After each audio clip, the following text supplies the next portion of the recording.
It's been called a hijabi hoax that fooled Canada. Fooled the teachers, fooled the school board, fooled the media and a handful of politicians, and all within an hour of it not actually happening. But other than those with the means and perhaps will to sensationalize it, I don't think anybody bought it hook, line, and sinker.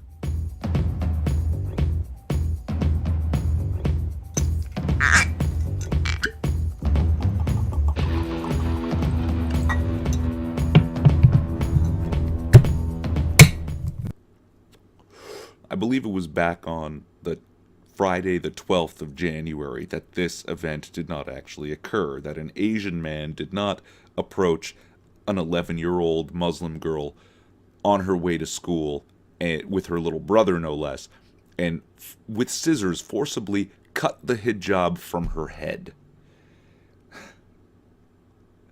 Before the weekend was over, police came out and said this event did not actually occur. And before people could address the question, why would someone make up a story like that? The media pivoted to Muslims fear backlash. With outrage culture, there's this big movement towards piling on. You mean like the school board, the media, and some politicians did? The revelation of it not having actually happened touched off a second wave of outrage from critics, with some targeting the girl with hateful comments online, for which they provide no examples here.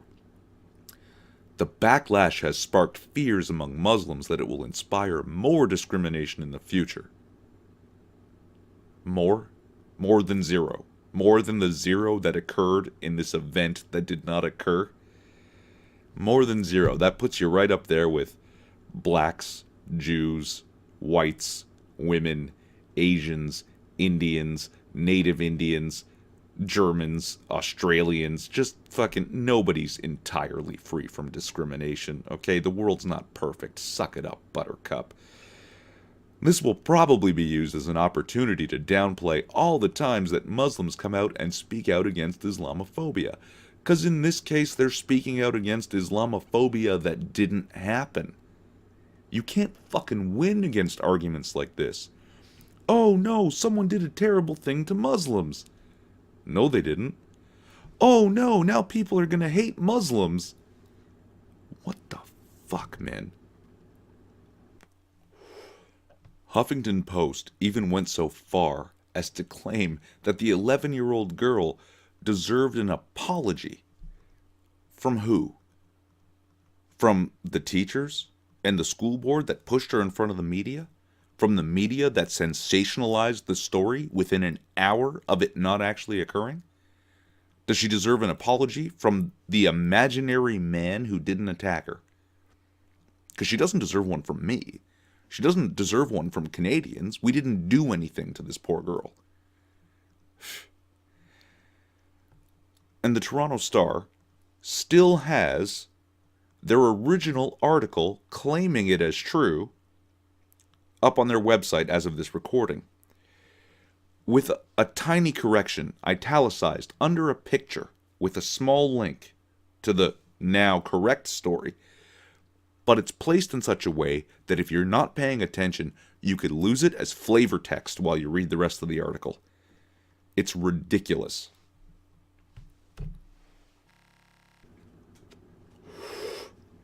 Now I want to circle back to the why, because I think that's the most important thing. Why would an 11-year-old child do this?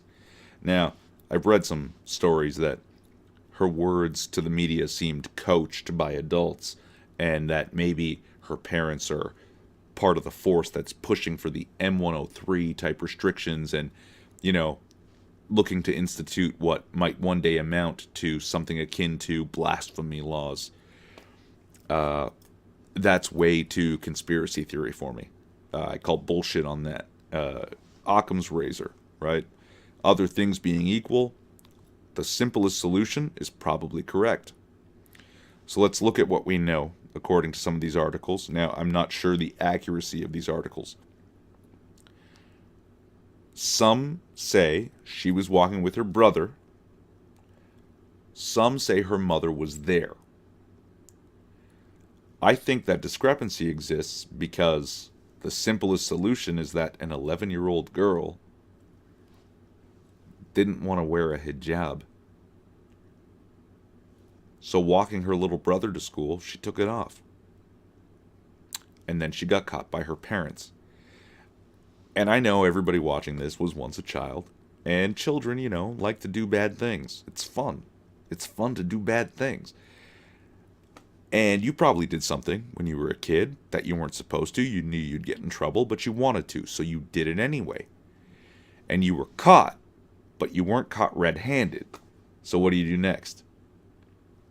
You make shit up. You tell an elaborate lie to get yourself out of trouble. And maybe she was caught by her mom, and she told her mom the elaborate lie. And her mom, being Muslim, understands that according to Islam, that the testimony of a woman is only worth half that of a man's. So her mother joined in on the lie, saying she was there to back up her daughter. Because it would take the two of them against the one man, right? Now, like I said, this is all speculation, okay? I'm just trying to work it out.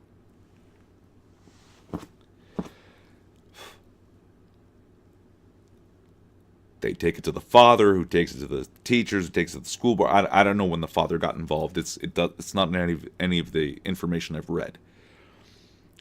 But it goes all this way. It goes to the media through the police. Apparently, the police may or may not have a hijab with a 12-inch gash cut in it. Now, the event never happened. So does that mean they actually fabricated evidence? And fabricated a witness? These things are possible. I don't know that for sure. I'm just speculating. I'm also a gambler, so we're going to get back to that. So even still, at this point, a lot of kids who have been caught in their elaborate lies will eventually give up. It's too hard to keep track. You just come clean and admit it, and that's your lesson for adulthood. That's your, you know what, I'm taking responsibility for the thing that I did. And you grow up a little bit that day. So why was it so difficult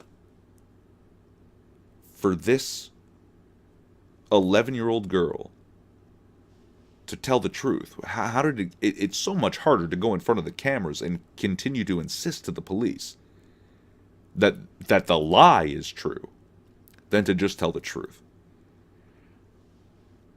So what is it? I mean, what is she so afraid of that she can't tell the truth? And one of the things I might think here, just speculation, is that the Muslim parents who would force their 11-year-old child, because no 11-year-old child chooses to wear a hijab, so the Muslim parents that would force their 11-year-old child to wear the hijab are the same kind of parents that would beat their child for not wearing a hijab. And you might think, Irving, that's fucking ridiculous. Who would beat a child? See, but that's because you're thinking like a Western person. Now again, this is a single incident. This does not represent an entire demographic. I know that. But I am a gambler. And I know where I'm putting my money.